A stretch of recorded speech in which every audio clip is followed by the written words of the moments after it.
Welcome to Greenie Sports Cards, live out here at the Great Lakes Collectors Convention, presented by Greenie Sports Cards on the Card Show live stage, powered by Collectibles on SI. We're out here with the man himself, Greenie. We appreciate everything you do, of course. Every Tuesday night we get to spend time together for an hour talking to athletes, influencers, hobby people. And then we're out here at your show, the Great Lakes Collectors Convention. And it would not be possible without the tremendous support of our partners and friends from Odyssey, Sports Radio 92.3 The Fan, the Big Play Network, ESPN Cleveland, the Ultimate Cleveland Sports Show, Selby is Godcast, and Here We Go Brownies podcast on the media side. And of course, this tremendous setup is in part due to LPV Productions that allowed us to produce this. And SGC is out here with us, as well as Lawley Insurance, TNT Sports Cards helping out with the grading, and then Gemini Sports Cards, Kent Sportswear, Fair Painters, The Hobby Ohio, Gibby's Collectibles, and Cleveland Crunch. It takes a village to produce a show this size, and we're thrilled with those partnerships. And today, we're very fortunate to have with us someone that we've been able to talk to previously, but now here with us out at the Great Lakes Collectors Convention, a member of Team USA flag football, who I consider the best receiver in Cleveland, Ohio these days, Izzy Geraci. Izzy, thank you for joining us today. Thanks for having me. Jeremy, you're right. I mean, she is the best receiver in Cleveland right now, and maybe in the future as well. And you are from the area, Izzy. You grew up in the area and have moved back here. Growing up, let's set the stage a little bit. So, tremendous athlete growing up, multi-sport athlete and star, both in high school, and then at the college level, you played college basketball as well as track, and then now on Team USA. Take us back a little bit to the early days of you as an athlete. When did it start clicking for you that this is what you wanted to do? You had a skill set, and you started rising above some of the other kids in the neighborhood with your athletic prowess. Man, I mean, I really just got into sports because I just wanted to be active, and I just thought it was fun, a way to make new friends and stuff. But yeah, I started getting pretty serious about it. I mean, I was competitive from a young age, so I always wanted to just win and be good at everything I did. So yeah, I started getting serious really about basketball in high school, and that was one of the main reasons I gave up playing tackle football. I played tackle until my freshman year of high school, so I was 14. I had a heart-to-heart with my basketball coach, and we decided it'd be best if I gave that up, focused on basketball, and decided to pursue that in college, and obviously got a full ride and played for Cleveland State for 4 years, and then I took my fifth year and played my fifth year as well. But yeah, I think I just always enjoyed the competitive atmosphere in sports, and I always wanted to win, so that's really where it kind of all stemmed from, and then it was just like a fun sport to play. So now there's some schools that actually do have flag football. If that was available when you were graduating high school, what would you have done? I think about that a lot, and I get asked that question, and it like stumps me because I really don't know. I feel like it probably would have been football. I think that's the sport that I feel like it doesn't feel like a job to me. Basketball was like, oh man, I have to put in this extra work. I have to go do this. And football is like, oh, I get to go play catch. I get to go run routes. Like it was just, and it still is, just fun. Like it's just a game. So you found the game of football, you played through middle school, and then had to make that decision. When you got back into the game, how did you find yourself in the position you're playing? You're a wide receiver, playing defense as well, I believe. Mm-hmm. How did that evolve? Where did you decide, okay, this is my position, and I'm going to devote my time and energy and focus into that? Yeah, I grew up playing, well, I guess when I first started when I was 7 and 8, I played quarterback because I was taller than all the boys at the time, and then they kept growing, and I didn't grow much. So I started playing receiver, and in high school is when I played slot. And so I just kind of felt like I'd go back to that. And I just kind of had a knack for being able to catch the ball. Defensively, my IQ was not there, and I don't know, I just felt like I couldn't really make it from the defensive aspect. So I just pushed really hard with my receiver abilities, running routes, really putting in the extra work to do that. And then talking to girls and seeing the best route to take. to get on the team, and that was, to be a receiver. So I took that full force and went into it. So when you were in college, was it a complete break from football, or did you still kind of like train? Like maybe not train like because you're going to go play a game, but still run routes, still play catch. Like was that still something you did? Yeah. I mean, well, I guess I would always play catch. Like Yeah. anytime we would go to the beach. Like when I was at Cleveland State, we were at the beach. We'd always bring a football. Like me and Destiny were literally playing catch all the time on the beach. So it never left me. So when I was able to finally be done with basketball, it was right away where I got back into it. And it was just finally, thank God I'm back. Cleveland State didn't have a football team. Too bad. It's a wonder what would have would you have practiced with the football team or run routes with their quarterback? I mean that's something. Do you think about maybe right after you graduated? Did Upstate, did they have a football team? Were you able to do anything there? For Cleveland State? No. Well, no. Cleveland State didn't have football, but when you went to Upstate, did they have a football team there? Oh, no. So both the colleges I went to, no football. And no football really in either conference. So the Big South, I think the only team was Gardner-Webb, and Charleston Southern, I think, had a team. But, I mean, both conferences were mainly, basketball was the main sport, which was crazy. But I did not expect that. And I really wanted to go to a college that had a football team. So USA football, flag football is now a sanctioned sport in the Olympics. Mm-hmm. Unbelievable. You're a part of the national team. Take us through a typical day of an Olympic athlete. We're very fortunate to have a chance to talk to somebody on that skill level. What does a day look like from a nutrition standpoint, from a workout standpoint? What are you doing these days to prepare for the Olympics? So most of us on the team, men's and women's side, work full-time. I mean, I don't work full-time, but I'm working. So a lot of people are balancing a job. So for me personally, I'm probably most likely going to be working out in the morning. So I'm getting up at 5:30 to be at the gym at 6, doing a workout before work, showering there, going straight to work. Luckily, I'm right down the road at Peter & Company, so I can just stop over there, get my day's work done, and then in the afternoon, after work, I guess I'm a lot of time I'm shooting content. I could be shooting content or editing content. And then my nutrition is not what you'd think it is. It's not this special dietary plan. I'm pretty free with what I eat. I just kind of pay attention to everything that I'm eating. But I do love my sweets. As we all do, right? We're just not professional athletes, Jeremy.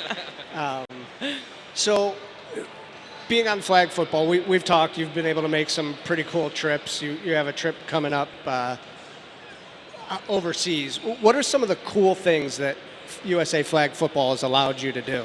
Oh my gosh. I mean, from the start, as soon as I made the team last year, they were kind of getting us all involved in whether it was meeting NFL teams and talking to the girls that played flag in their state.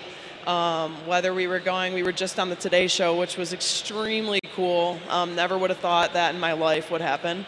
So we got to speak there. We've done some interviews with Sirius XM. We've done some interviews with you guys.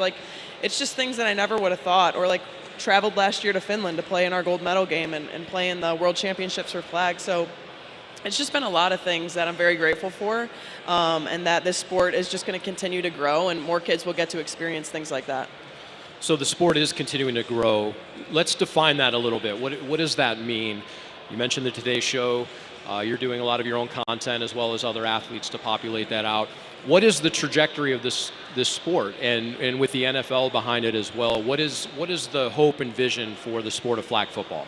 Yeah, my hope is that, I think from short-term goals, I would say to sanction all states sanction girls flag football as a varsity sport. I think that's the first big step.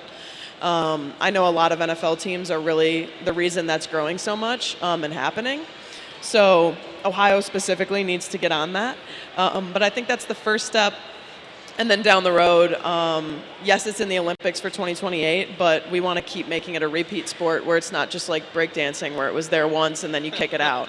So I'm hoping wanna that be a that's meme just, and yeah, then- right. I'm hoping that's just going to be like the spark that lights the fire. And then kids will see that and know that, there's an opportunity for them to play at a higher level. And I know I've spoken to some people in the NFL that are in the works to seriously make a pro league. So that could also be an option as well, and then we're all getting paid to play the sport that we love.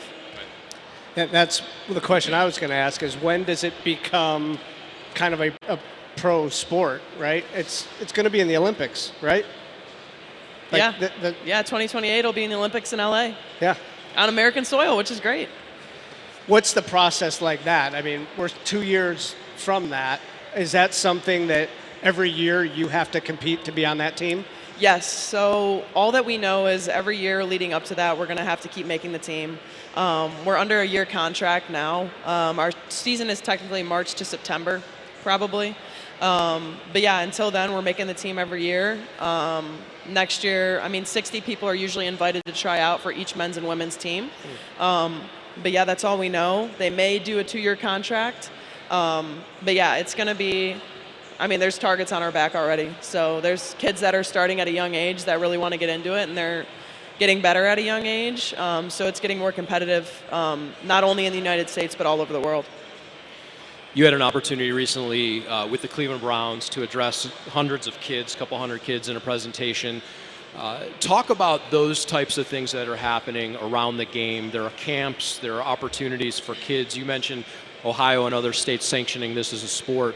What do those programs look like contributing to educate the public and kids that this might be a pathway for them to play as a sport?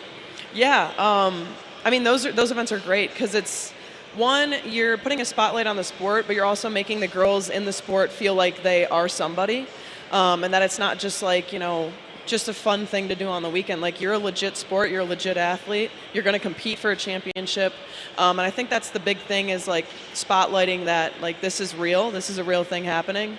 But yeah, all the NFL teams are trying to, whether they're educating coaches with like the rules of the game or like international play and what USA football is doing as a national team. So I think they're just really trying to spread the word a lot and get it out to the public. I know a lot of their teams are connected on social media, and they're always sharing girls flag football stuff on their social media pages. So they're just really reaching out to everybody and kind of notifying them there's like a next level to this. Yeah, and with that, we've watched the rise over the last couple of years of women's sports, right? Caitlin Clark, Hannah Hidalgo. We have Destiny here in Cleveland. How do you see that progressing? As there's starting to be TV contracts. The WNBA is starting to fly first class, right? So what's the next level? What's that going to bring? Man, I don't know. I think that was like a great starting point for women's sports to get that highlighted, the Caitlin Clark era and the Angel Reese era. And I always say, like, there's always been that type of talent in women's sports. And even with like the National Soccer League, like, there's always been that type of talent, but until like the media wants to cover it and they feel like there's someone to cover, then it's exposed. So as long as we just keep, I feel like the media like just needs to keep following that type of stuff and making it like spotlighted to make it bigger and bigger. So I don't know, hopefully in the future we keep doing that and it just gets bigger and bigger. We're here at the Great Lakes Collectors Convention presented by Greenie Sports Cards on the Card Show live stage, powered by Collectibles on SI. We're talking with Izzy Geraci, native Clevelander and member of the Team USA flag football team. Izzy, this is a collectibles convention. There are hundreds and hundreds of tables out here. We've got dealers, there are cards all the way up the price level, really cool memorabilia. Did you collect anything as a kid or today? Does any of this stuff interest you? And if it does or doesn't, what might interest you from a hobby standpoint? So when I was younger, me and my cousins would we'd play Pokemon, one thing. We'd play it like the video game, but we would always collect cards, and I think my cousin still has a lot of cards. I probably lost mine. But so I was really big into that at a point in time, and my dad is a huge sports card collector. He has always been since he was, 15? Yeah, so he's always been into that, boxes in the basement and stuff. But yeah, it is really interesting to see, and it's cool to kind of be in an environment like this and really see everybody in their element, and see some really cool cards out there. So, you and I have discussed you have a Leaf card coming out soon, and you were able to sign some stickers for Leaf, and you have a card from the Collectors Convention here, and we'll do something else. What's it like seeing your picture on a card? Never would have thought. It is so cool to see. To be able to work with you guys to make this happen has been amazing. But yeah, I'm really excited to give them out and see what people do with them. But yeah, it's really exciting and something I never thought would happen. It's cool. Like before we started, you saw the card to your right, Destiny Leo, and we have Grace Kingery here. It's pretty cool to see people that you've grown up with and played with, and we know that Grace broke your record at North Ridgeville, but it's kind of cool, and that's the progression of women's sports, and the card in the hobby is really picking up, especially with Caitlin Clark and now Paige Beckers. So, hopefully we see some USA flag football sets coming out soon. I hope so. That would be great. I know you've been asked this question before in some form or fashion, but if you have the chance to address the generation coming up and then the girls or even boys coming up behind you that aspirationally want to play, what have you learned at this stage of your career that you could pass down for them from an achievement side? So some advice, you're saying?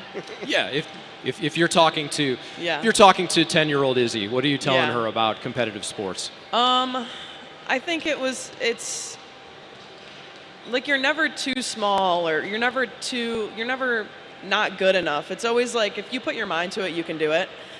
Growing up, being a girl in an all-boys flag football and tackle team, it was like never even a thought really that crossed my mind. It was just, I want to do this. I want to have fun. I want to play this game. I want to play this sport. Like, it never even crossed my mind that it was like, oh, are they going to like me? Or are they going to, like, let me play? So it was just like, I don't know. You kind of go back to that kid inside of you, and you're just like, I just want to play the sport for fun. And if you can do it, like, if you put your mind to it, you can do it. I just watched this kid nail that three-pointer. Did you see that? Yeah, that was a good shot. He banked it in. He even called it. Yeah. So we know that you're a Cleveland fan too. You're going to go to the Guardians game this afternoon, and so we are a sports collectibles show and a sports talk show. Have you been following all the Cleveland teams around this year? I've been trying to. A lot of the Cavs. I've been trying to watch the Cavs a lot because they've obviously been on such an insane hot streak. And yeah, I mean, I haven't really watched many Guardians games this year, but hopefully we'll get a good one tonight.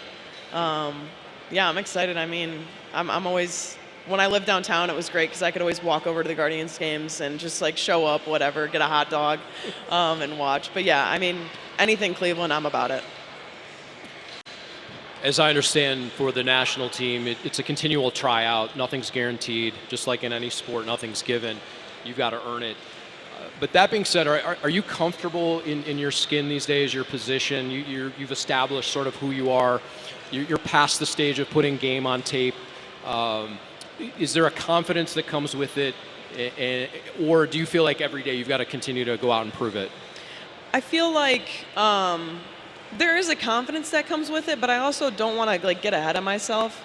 I feel like I just kind of stay like not too high and not too low, because I know that there's a target on my back, but I don't want to like get nervous about it and then throw myself off, or get too confident about it and then I'm like, oh, like I can't be beaten and blah blah blah. So I don't know, I just kind of stay at like a nice neutral level of I'm going to put my work in, I'm going to trust myself, I'm going to trust that I do the right thing, trust my coaches and my teammates. Yeah, and just, yeah, believe in myself. What is next for you this year? What is the plan for flag football? Where are you going this year, and where are people going to be able to watch you? So this coming year, we still have one more cut to make as a team. So it goes from 60 at tryouts down to 18, which is our roster technically. And then it'll go down to 12, which is our traveling roster. So that's who will compete in our international play that year. So at our first training camp in May on the 15th, 15th to the 18th, we'll find out on that final day who's going to be on that 12-man traveling roster. If I make it, if I don't make it, the team will be going to China in August for the World Games. So it'll be kind of like a baby Olympics. A lot of different sports are going to be there. Flag's going to be there. Just our women's team, though. And then in Panama, we have our continental championships. So it'll be all the North American and South American teams competing. So. When does the documentary come out? When does what? The documentary? Oh, the documentary came out earlier this year. You can watch it on YouTube. It's called Champions Rising. Kind of tells the story of what it's like to make the 18, possibly be cut during that 12-person cut, and then traveling to Finland with us and winning a gold medal. For those interested in learning more about USA football and flag football in general, talk about where they can get more information, where they can find out more about you, and learn about the game. Yeah, so usafootball.com. You can follow USA Football on Instagram, I think Facebook. Everything is USA Football. You could follow me, Izzy Geraci 7 on Instagram. I'm on pretty much every social media platform. But yeah, any information you need, NFL Flag and USA Football are usually the go-to for all that, or IFAF Media, IFAF.com. Excellent. Izzy, thank you so much for joining us again. Guys. We've had the pleasure of talking to you twice now, and we're rooting for you. We're rooting for Team USA and following your journey, and continue to follow Izzy and where she goes and where the sport of flag football goes. It's pretty remarkable to watch the ascent. And this show's pretty remarkable, too, out here at the Great Lakes Collectors Convention, presented by Greenie Sports Card. Greenie, thank you for all you do, and thank you for having us here on the Card Show live stage, powered by Collectibles on SI. Yeah, it's been a great turnout. We enjoy it. We appreciate everybody coming out. And Izzy, we appreciate you coming. Thank you guys so much. It's been awesome.